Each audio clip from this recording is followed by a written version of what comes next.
Welcome back to the Alec Lewis Show. I am your host, Alec Lewis. This is episode 92, recording on Thursday, June 19th. The guest for you today is Matt Schneidman. We've had him on the podcast before. He covers the Packers alongside me at The Athletic. Does a great job, has covered the team for a long time, is very plugged in to that building.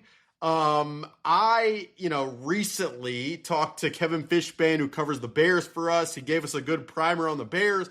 Felt like, this time of year, it's pretty quiet. What are the conversations going on in other buildings kind of around the league? So, thought, checking in on the Packers, having a feel for where they are, the optimism that they have, getting a lens on the enemy. I always enjoy doing that. So it's pretty Packers heavy. But think you guys who are locked in or curious about how this division is going to shake out will enjoy the conversation. So appreciate, Matt hopping on, and we'll get to that conversation very, very quickly. If you're new here and watching on YouTube, please hit that subscribe button. Really would appreciate it. If you're listening on Apple, on Spotify, on iHeart, Podbean, Pocket Cast, wherever, Overcast, wherever you get your podcast, you can rate, review, subscribe. All that stuff helps us out, so we really, really appreciate it. I mean, we're coming up on a year of this podcast being a thing. Again, episode 92. So just grateful, really, for all you guys that pay attention. I was getting a haircut earlier today. There was a guy named Alex who said he listened to the podcast. And no, I'm not just making that up, even though it would be pretty savvy of me to do. But Alex, thanks for saying something. Appreciate you watching, you listening. Never take it for granted. If you missed out, we had some stories at The Athletic. Story earlier this week on a local agent and kind of navigating the current business dynamics of being an agent with college football and all the changes. And then Wednesday put together kind of a full roster projection with a couple, projected signings who I felt like fit given kind of what the Vikings could look for. So please go check that out. This show, as always, is presented by First Resource Bank. That is a member FDIC bank in the Minneapolis area. Got branches all over the place, really care about the community. Incredible online banking platform, very good people, easy to set up an account. So please, First Resource Bank, go check them out. We appreciate their support. And with that, let's jump right into the very Packers-heavy conversation with Matt Schneidman of The Athletic. All right, Matt, welcome back to the show. I wanted to wait to have you until after the Yankees finished and scored 7 runs. So hopefully we got that done for you. You want to know what's funny? My dad's at the game today, so shout out my dad, since my childhood home is 45 minutes from Yankee Stadium. I know he listens to the Alec Lewis Show all the time, so it's good. He does. And I watch every single game in its entirety, every Yankee game. And I said, you know what? We can't score any runs. 6-game losing streak. I'm going to change it up. I'm going on a 1-day protest. So I didn't watch a single second of the game today, and they won. I mean, so it's you. I mean, that's what you get. Honestly, it might be. It might be me. I've said here. I was like on the radio local, and we'll get to Packer stuff very shortly here because people aren't listening for Yankees content. But I was on radio locally, and I said the one thing that people aren't talking enough about. And at the time, Aaron Judge was hitting like 397, and now it might be down to like 383 or something, which is still asinine. But it's like I literally think nationally people haven't talked enough about like how special what he's been doing is. I like, as someone who covered baseball and who knows how difficult pitching is to hit right now, and who sees the numbers that this guy's put up, I can't even fathom the possibility. So. It's insane. I still haven't read the Wright Thompson story on Aaron Judge. It's literally in my tabs, and I have to do that. But, yeah, it's incredible. It's incredible watching the guy. And he was, 2 for his last 21 in the last week. And everyone's like, oh, my God. But any other player that happens to, and it's like, oh, that's just baseball. But for him, you expect him to get 2 hits every single night. Yeah, it's crazy. And you'll like the Wright Thompson story. He tells the history of like the underground beneath Yankee Stadium and the river. I don't even understand how he would have found his way to that subject, but that's that guy and how he does his job. Yeah. I want to start here. So, like here locally, all of the conversation, everything that people want to know, how is JJ McCarthy looking? What's he gonna, how's he gonna look come training camp? What are the expectations for him come the season?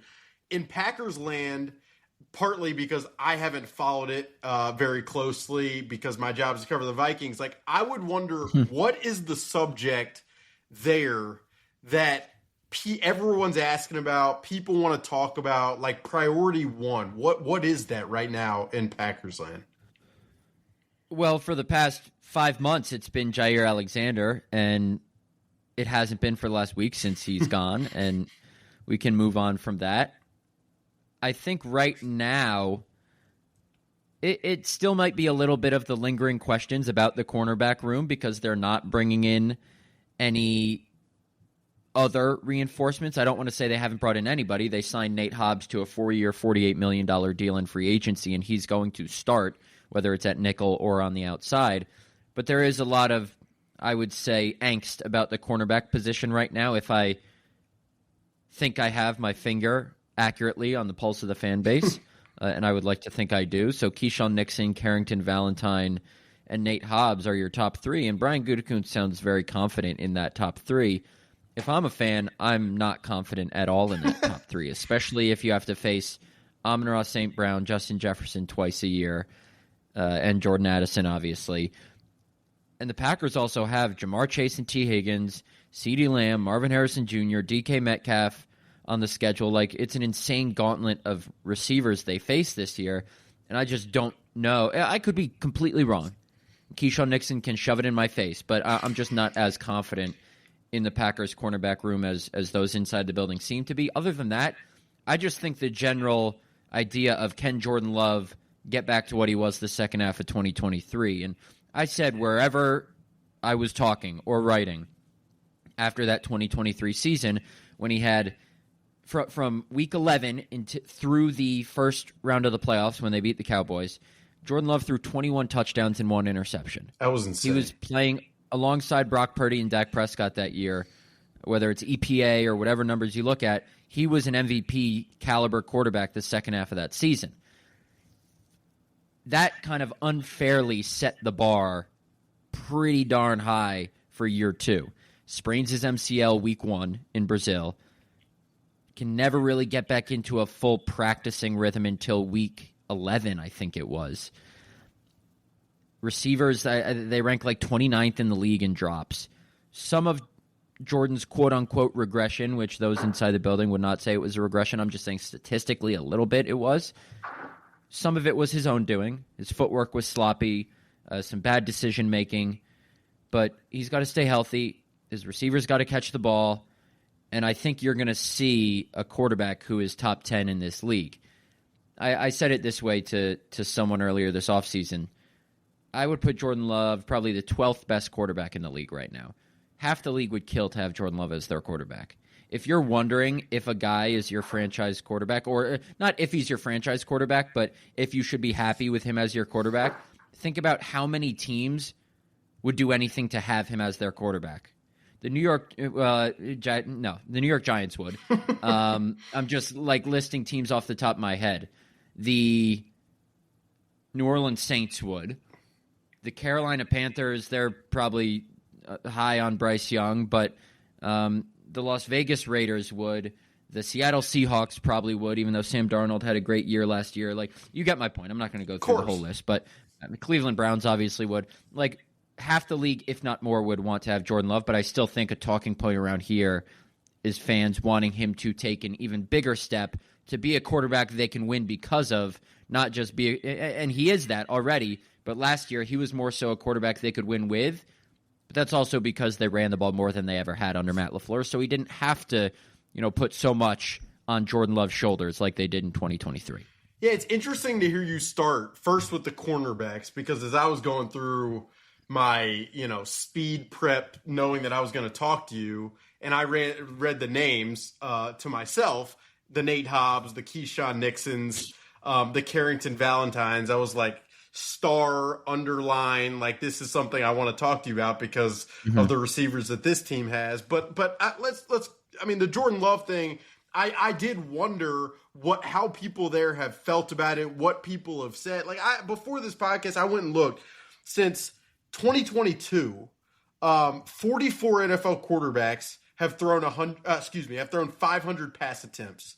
And Jordan Love ranks 7th in EPA per dropback behind Brock Purdy, Josh Allen, Tua, Jared Goff, Patrick Mahomes, Lamar Jackson, Jordan Love. And a lot of, I think, those numbers, probably a major driver of them was that second half of the season in 2023. But I myself, like when I watch him, there are times I'm like, this guy with the arm talent, with the athleticism, like it's as dynamic as it gets. And then there are other times where it's like, man, it does feel very sloppy. So it's interesting to hear you kind of describe it the way you do, but it sounds like the way you're talking, like that people internally very much believe that with a runway of this entire offseason and health that he did not have early last year, that he can build off kind of that foundation.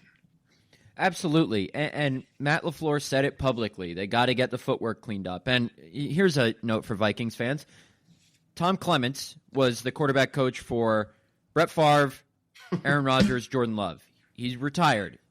Sean Mannion is Jordan Love's quarterback coach now. He is the Packers quarterback coach, Vikings legend. I know Bill Huber, who covers the Packers for the SI affiliate here, did a story on Sean Mannion and talked to Kirk Cousins, and Kirk was just gushing about how good Sean Mannion was for him. Yeah, and so I think that'll be good for Jordan. Like I said, there was a lot that he couldn't control last year that affected his play. I'm looking at his stats right now, just the basic stats, not the advanced stats. 2023, completion percentage, 64.2. 2024, 63.1, so the same. 2023, passing yards, 41.59. 2024, 33.89. So about 750 fewer passing yards, but he also played in 3 fewer games because of injury. Missed 2 games completely. I think he missed half of Week 18 against the Bears, and then there was he might have missed 2.5 games. So, sure. About equal. Touchdowns, 25 in 2024, 32 in 2023. So he would have had a couple more if he had played.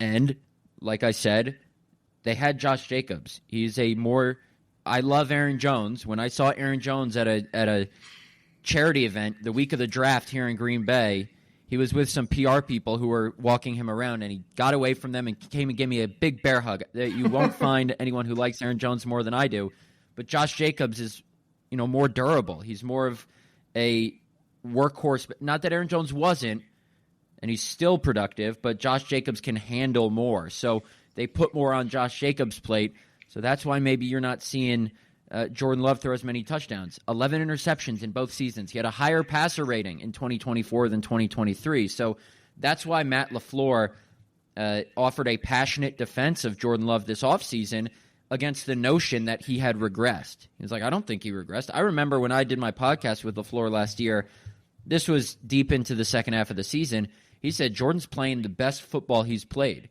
I said, this season or his whole career? He said, his whole career. Just because his numbers don't, flash all the time doesn't mean he's not playing well.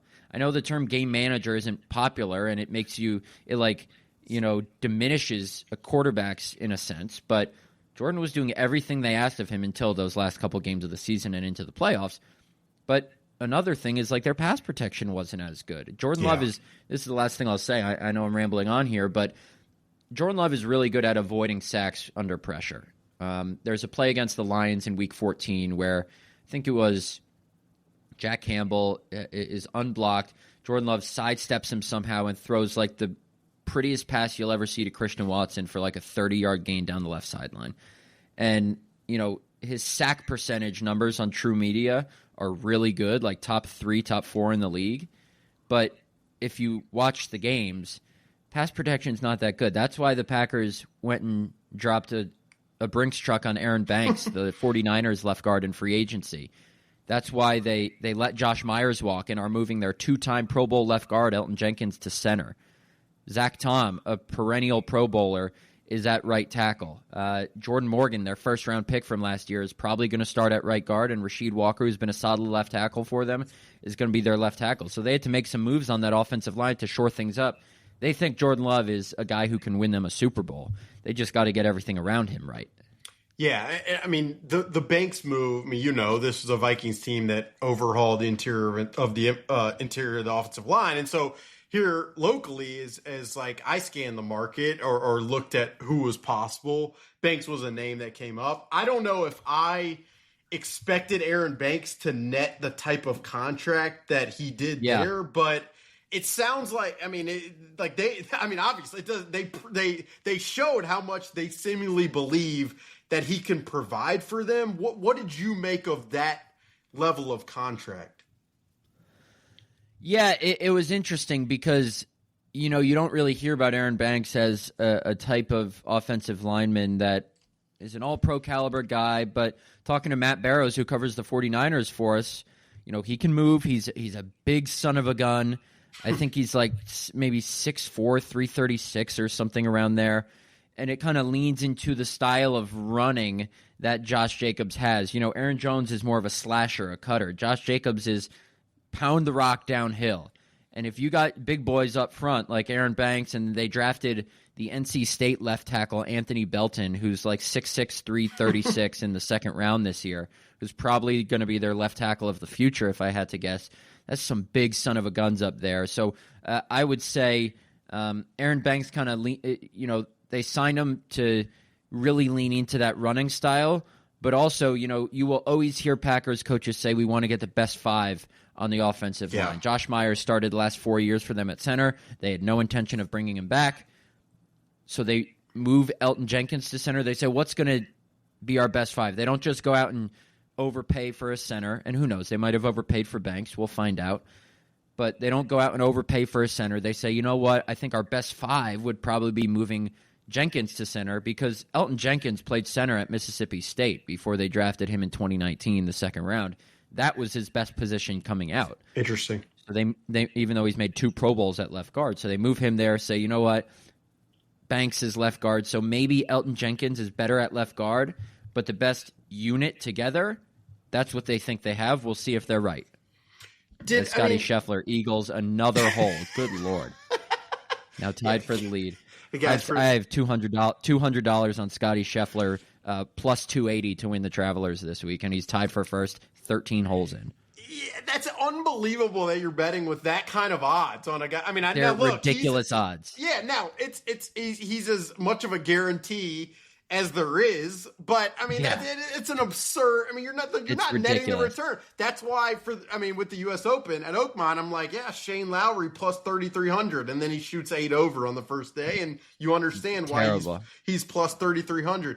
You mentioned Banks and his run blocking ability, and I think part of my curiosity, and you talked about how much they ran the ball last year, and so much we talked last year throughout the course of the season when we previewed some of those games, like Adam Stinovich, their offensive coordinator, have the utmost respect for. I thought some of their run game designs was as creative in the league, and you saw how effective they were on the ground on a weekly basis. But part of me wondered at the time, like, are they running the ball more because they're leaning into the personnel? Are they running the ball more to take some of the pressure off Jordan Love? Are they running the ball more because in this era of the game with how defenses are playing them, this is the approach that you kind of have to take to maximize your percentage at success? Like, do you feel like they were in some ways, leaning into that to provide Jordan Love kind of a runway coming back from the injury? Like, how did you think about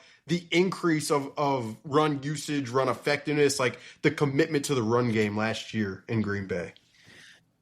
Yeah, I thought it was interesting, and who knows? Look, early on in the season, I think leaning on that was because they didn't have Jordan Love. The game that I think illustrates most what Stinovich can do and why he's probably a future play-calling offensive coordinator in this league, which he's not in Green Bay. He even got a head coaching interview with the Bears this offseason. Is that game they played against the Colts in week 2 when Malik Willis, 19 days into his tenure with the Packers, was the starting quarterback after Jordan sprained his MCL in week 1. And just some of the stuff, some of the misdirections, some of the turns by the quarterback, different looks in the backfield, whether it's what the Packers call pony when they have 2 guys lined up in the backfield on either side of the quarterback, or just, I formation, whatever it is. They got really creative, and they had to then, because Malik Willis was a guy that they didn't know if they could trust him to air it out. Sure. It came to be they could. So I think some of it was Josh Jacobs could take more of the workload. Some of it was, early on it would just wear defenses down, and then that opens up other stuff. So like you said, against the Seahawks, for example, in Week 15, I think the Packers had a 10-play touchdown drive to open the game, and Josh Jacobs touched the ball on 9 of the plays. Like, sometimes it's strategically like that, where it's like, okay, it's working, let's set a tone. Let's pound the rock, and maybe it'll open stuff up later in the game. Other times, it might be something they see schematically in opposing defenses. I don't think just because you pay your quarterback $55 million a year, you have to say, okay, throw the ball 40 times a game every game. Yeah. I think you pay him $55 million a year because if you need him to put the team on his back, he can. And I think Jordan Love is still a guy who can do that. An interesting stat, I will say, and I think this is another reason they kind of retooled their offensive line. This is off the top of my head. These numbers are estimations because I've looked up this stat before. I think Josh Jacobs ranked in the 29 to 33, somewhere in there, in yards before contact per rush, with less than 1. It was near the bottom of the league in terms of starting running backs, with 0.97. Yards after contact per rush, he was top 5 or 6 with over 3. So to me, that says the offensive linemen aren't giving Josh Jacobs enough space, but he's able to generate yards after contact himself. So Josh Jacobs is really – and Aaron Jones was the same way. Josh Jacobs is a guy that needs more space to run the ball probably, but when he's given little space, he can make stuff happen after contact, which is another reason they kept feeding him and another reason I think they kind of reconfigured their O-line this offseason. No question. Let's circle to defense, and I'll wrap it and kind of put a bow on the cornerback room. But I remember, leading into the draft, at The Athletic, we do a lot of these. We call them all 32s. We fill in, what position is your team probably going to target in the draft? And, I'm always, I'll look across the document before I fill mine out. And I felt like, and you correct me if I'm wrong, with, Green Bay, it was a lot of, interior defensive line, or maybe not even interior, but edge rushing help, pass rush. Yeah. It's felt like, and I we've talked about this over probably the last year, Green Bay and the pass rush has been a conversation that people there have had. So, obviously they ended up drafting Matthew Golden, the receiver, in the first round. They may have taken an edge rusher or someone on the front later on throughout the draft whose name is escaping me. But how do you feel? How do people there feel about where the pass rush is given where it's been? Skeptical, I would say. They had a couple games last season. They had 8 sacks against the Titans, I think, 7 sacks against the Seahawks, but then it was very inconsistent otherwise. That's a word Brian Gutekunst used when describing the pass rush after the season, inconsistent. Jason Rebrovich, their D-line coach, was fired after the season. That's how, inconsistent and underwhelming their pass rush was. Matt LaFleur has told us since then that when the season started last year, he thought they were just going to rush a traditional 4, be able to generate pressure that way, but they couldn't, so they had to shift. And Jeff Hafley kind of schemed up what they call simulated pressures. So they crowd 7 guys at the line of scrimmage, drop a defensive lineman into coverage, and blitz a safety or a linebacker. So it looks like a blitz because a safety or a linebacker is coming, but you're still only rushing 4. So it allows you to maintain your coverage integrity while maybe throwing – confusing the offensive line because you're sending Xavier McKinney off the edge or Edgerrin Cooper in the B gap or whatever it is. That was able to generate pressure, but it just wasn't consistent enough. And they didn't do anything at that position this offseason, at least in their top 4. They drafted Barron Sorrell out of Texas in the 4th round, but their top 4 of Rashawn Gary, Lucas Van Ness, their not 2013 first-round pick. I have the number 13 in my head since he was the 13th pick. 2023 number 13 overall pick. Brenton Cox, Kingsley Enagbari. Brian Gutekunst was very adamant this offseason that he's confident in the guys they had in that room. So couple that with them firing the position coach, to me, that says the Packers think they have the guys, just not the right coaching in that position room. So will it improve? I don't know. But they need a guy like Lucas Van Ness to start playing like a first-round pick, because a lot of times when Rashawn Gary goes missing, and it'll happen in stretches, the coach says, "Oh, are you seeing all the double teams and chips and thumps that he gets?" Well, an easy way to free him up from those is by getting other guys to play better, and that starts and ends with Lucas Van Ness. Kenny Clark, another guy who I know Viking fans are familiar with because of how he's tormented Garrett Bradbury over the years, is, Kenny revealed to us just a couple weeks ago that he basically broke his toe in Brazil in week 1 and just played through it the whole season. Couldn't believe that when I read it. I couldn't believe it. It's probably not like it doesn't absolve him of any blame, because he had his worst season of his career from a production standpoint since his rookie year when he didn't start. So here's a 3-time Pro Bowler who has, I think, 1 sack all year and like a couple tackles for loss, and he's not doing anything from a pass rush perspective. So he's healthy. He got surgery after the season. I was saying this on an earlier podcast I was on today, but you can have a mediocre cornerback room if you have a great pass rush. You can have a mediocre pass rush if you have a great cornerback room. There are a lot of questions around both for the Packers right now.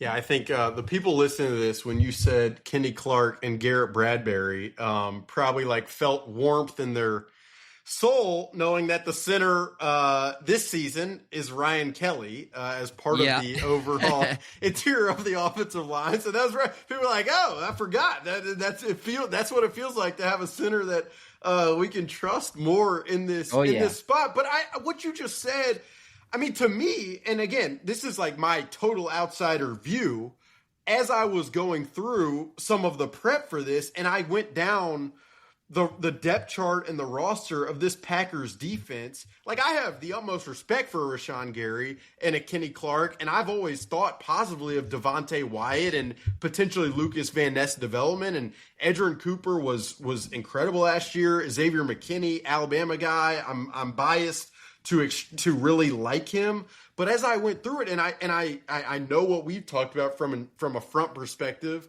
last year, and I looked at the cornerback names that we started this podcast with, I was thinking, like, man, this feels like you're placing a lot on Jeff Hafley to be creative enough to kind of make it work. And maybe that's just, I'm not seeing it as clearly as the people inside that building, and that would be very apparent because I'm just a nerd in Minneapolis.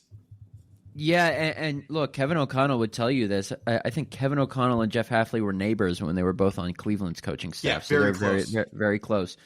Jeff Hafley's a DB specialist. He was the DB coach for the 49ers before he went to be the co-defensive coordinator for Ohio State.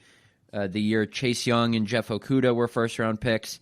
And then he was obviously the head coach at Boston College. He's a DB guy at his core. So if there's anybody who can make this DB room work, I think it's Jeff Hafley.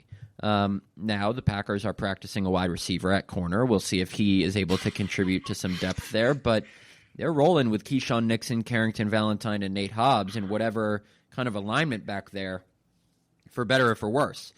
And then they're going to need to, be able to generate pressure with 4. They lost in the playoffs to the Eagles, in part because the Eagles are just able to send a traditional 4 and get home and drop, 7 in coverage, rush 4. And they win their one-on-ones. They get home. That's what the Packers want to do on defense. But they weren't able to do that this year. Will they be able to do it this year? We're about to find out. If they can, Jeff Hafley might be a head coach somewhere next year. It's a good point. And you said this early, but like Nate Hobbs, Nate Hobbs, I'll say this for the people listening to this, like the Vikings, I know, like Nate Hobbs in free agency, had Byron Murphy Jr. not re-sign for the hefty deal that he ended up re-signing. Like Nate Hobbs was a guy who was squarely on their radar, so it'll be interesting to kind of just follow and see how he performs in Green Bay. But does it sound? I mean, like Keyshawn Nixon, he's probably primarily been a nickel. Is he gonna kind of shift to outside, and then they'll have Nate Hobbs at nickel? Like what? I mean, you probably don't know that for sure yet, but no, Keyshawn's playing outside. Yeah, okay. Keyshawn basically traditional nickel, but he played more outside last year, and that's where he's playing this year. If anyone's going to play inside at nickel, it's going to be Nate Hobbs. Valentine's an outside guy. They also have Javon Bullard, who they drafted in the second round last year, who started as the starting safety alongside McKinney, but then Evan Williams, who they drafted in the fourth round last year out of Oregon, he was like the star of camp, and then once he got more playing time during the season, they said, no, he's better at safety, so they played Bullard at the nickel, and then Valentine and Nixon on the outside when Jair was hurt, and Jair and Nixon on the outside when he wasn't hurt. This year, I don't want to say they have an embarrassment of riches, but they have some more depth and more flexibility because Evan Williams and Xavier McKinney are your two starting safeties. Keyshawn Nixon and Carrington Valentine are your outside corners. So does that mean Nate Hobbs plays outside and Javon Bullard is at the nickel because he's a second-round pick last year and played fine last year? Or do you have Nate Hobbs at the nickel and Valentine on the outside? Like we were talking about with the offensive line, it's your best five. Right. It's whatever your best five is. The Packers aren't wed to like, okay, we need to get this guy on the field or this guy on the field. It's like, which five give us the best chance to win? It's cliche, but it's how they operate. And that could mean your 2024 second-round pick who got a lot of playing time last year being on the bench. Yeah. To round it out, like before we hopped on, the over-under for the Packers win total I think is around 9.5. Is that what you've got too? Yeah. At that number, like, what do you think of that number just with the roster that you know of? And then I guess, like, in tandem with that question, like, and I know who I'm asking about in terms of the organization, the success that they've had, but, like, what is, like, reasonable expectation? What do Brian Gutekunst and Matt LaFleur, like, need to get done this year if there is, like, a benchmark? Yeah, I'm fighting back a sneeze since my allergies are absolutely kicking my ass right now. That's why you see me scrunching my eyes and my nose. Thought so Scheffler we sat down, and you're just like, you're emotional about it. Ed Policy, who's taking over as Packers president in a couple weeks once Mark Murphy turns 70, sat down with local beat writers last week and said he's not extending Matt LaFleur and Brian Gutekunst yet. They have 2 years left on their deals, so that's not out of the ordinary. I know some coaches got extensions with 2 years left, but Ed Policy is not doing that. He is going to make a decision after this coming season because he said he wants to avoid LaFleur and Gutekunst being in contract years. So I tend to think he's leaning toward extending them, but there's a chance that he's waiting to see if this year is good enough to make the decision of, okay, extend or fire. Are they the pair that's going to get us over the top to get us back to a Super Bowl?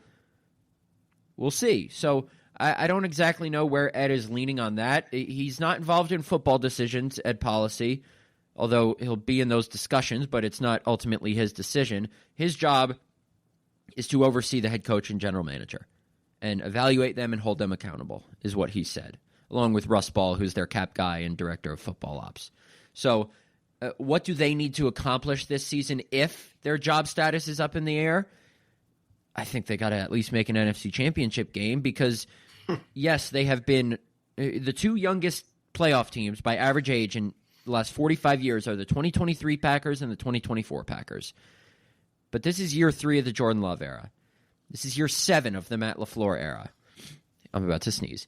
This is year 8 of the Brian Gutekunst era. At the total climax of the answer. Yeah, my eyes are red now. This is year 8 of the Brian Gutekunst era. Like, youth is no longer an excuse. You got to make some noise this year, especially after last season when you went 1-5 in the division and 0-6 against the 3 teams in the NFC that were better than you, including a playoff loss to the Eagles. So, look, do I think they're going to make an NFC championship game? No. I think they'll make the playoffs as a wild card team again. But if they're just stuck in neutral, I wonder if Ed Policy is going to make drastic changes. Yeah, it's interesting. I mean, I know the Vikings have had success against the Packers, but if I'm not mistaken, since Kevin O'Connell took over, they're 4-2 against them, which was just interesting to kind of go through it. But I mean, you mentioned the expectations there. The people listening to this podcast, I mean, Kevin O'Connell and Kwesi Adofo-Mensah both extended. They haven't won a playoff game. So as much success as they've had here, and for as great as 2 of the 3 seasons really have been, I mean, you get through 4 seasons without a playoff win, and then the conversation here, I mean, you start to have more pressurized conversations. So it's and then like Detroit, what are they going to be without their coordinators? Chicago, What are they going to be? It's just the dynamics in all of these buildings in this division. I'm not breaking ground here to say that they're interesting, but they really are. I would say the biggest, like there are big question marks with every team beside the Packers. Obviously, there are questions around every team in the NFL, and the question around the Packers is, can the cornerback room hold up? Can Jordan Love, get back to what he was in 23, the second half of the season? But like, there are massive questions with every other team. With the Bears, it's like, Ben Johnson, can he make Caleb Williams consistently look like a number 1 pick and keep him upright? The Lions, can they continue their success without their coordinators? Vikings, is J.J. McCarthy any good? Like, there isn't that huge question with the Packers. So I don't want to say the Packers are the most sure thing. If by sure thing you mean 11-6 team that might make some noise in the playoffs, yeah, that's probably a safe bet. But like, there are a lot of uncertainties with the other 3 teams in the division, which I don't know if that's supposed to make Packer fans feel good or not, but I don't know, it might. No, I mean, your point is right. Like, which team has head coach, GM, coordinator, quarterback continuity? And like, that's massive. It's just hugely important. I mean, obviously, the Vikings have Kwesi Adofo-Mensah, Kevin O'Connell, Brian Flores, and Kevin O'Connell here locally has lifted the floor of the offense, but it's a question mark at quarterback, the most important position on the field. And then Detroit, you and I would both agree about what Ben Johnson at minimum was for them, and probably the culture that Aaron Glenn instilled. So it's you're probably right in that. I mean, you can feel with the stability some semblance of comfort, and then I guess you see how things go from there. Matt, appreciate you hopping on as always. It was good to get kind of the pulse of the Packers. It's that time of year where I just feel like I gotta know what's going on. So that was part and parcel, and hopefully the people listening to this got something out of it, and let you go, pay attention to the bet that you made on a very nose and watch golf. Right, exactly. Yeah. It's a very tough evening for you. I got a couple more weeks till I feel like I have to know what's going on around the division. Yeah, I'm taking 3 weeks of PTO, so don't ask me to come on your podcast the next 3 weeks. No, I won't. Not until the Vikings play the Packers at some point during the season. I heard that's happening. So thanks, Matt. We'll talk soon, man. Thanks, Alec. Yep. And that'll do it for episode 92 of the Alec Lewis Show. Always appreciate folks taking some time out of their afternoon, and today it was Matt, so appreciate him hopping on and giving us the rundown from Packers land. You talk to the beat writers across the industry. It's always interesting to kind of get the feel of how of their lens of the team and some of the history dynamics. I mean, I just know from the work that I and the experience that I've had here locally, like, you get to see it all, and you obviously talk to people behind the scenes, so it's always a good perspective. And while that may have been very Packers heavy for you guys, hope you took something out of it, gives you a perspective going into this into training camp and the season about how the enemy is viewing things from across the border. So appreciate Matt hopping on. Just like we said at the top, check out some stories at The Athletic. Hit the subscribe button on YouTube. Rate, review if you're listening on Apple or Spotify or any of that.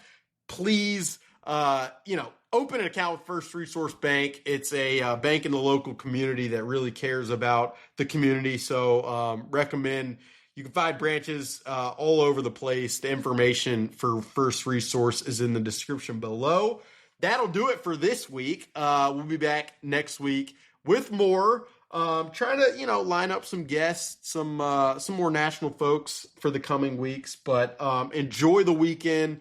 The weather is phenomenal. Get out on the golf course if you're doing that. Good luck swinging it. We will talk to you guys very, very soon. That'll do it for episode 92 of the Alec Lewis Show.